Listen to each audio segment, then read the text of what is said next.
আসসালামু আলাইকুম প্রিয় বন্ধুরা, কেমন আছেন? আলহামদুলিল্লাহ আমি ভালো আছি।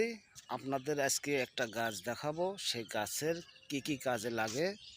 এই গাছটা যেমন ভালো তেমন খারাপ। আমি কিন্তু এই গাছের ফলটা খেয়েছিলাম, খেয়ে কিন্তু অলরেডি পাগল হয়ে গিয়েছিলাম। এখন সবাই আমাকে পাগল বলেই ডাকে। যাই হোক, অনেক দিন আগের কথা। সেই গাছটাকে আপনাদেরকে দেখানোর চিন্তাভাবনা করছি যে গাছটার কি কাজে লাগে। এই গাছের ফল যদি আপনি খান, অবশ্যই কিন্তু পাগল হয়ে যাবেন। পাগল হয়ে গেলে দুনিয়ার কি হবে না হবে আপনি কিছুই বলতে পারবেন না। তাই বলছি, কেউ এই মনের ভুলে এই গাছটার ফল কেউ খাবেন না। খেলে কিন্তু অলরেডি পাগল। আর একটা কথা বলি, এই পাগল ভালো করার জন্য কিন্তু আর একটা কাজ আছে গাছের।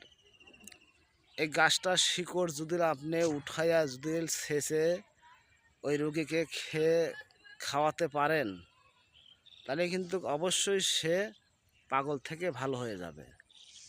তাই বলছি, আপনারা কেউ এই গাছটা মনের ভুলেও খাবেন না, খাওয়ার চিন্তা ভাবনা করবেন না, খেলে কিন্তু পাগল।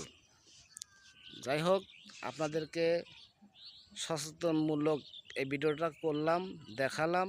ধন্যবাদ সবাইকে, ভালো থাকবেন।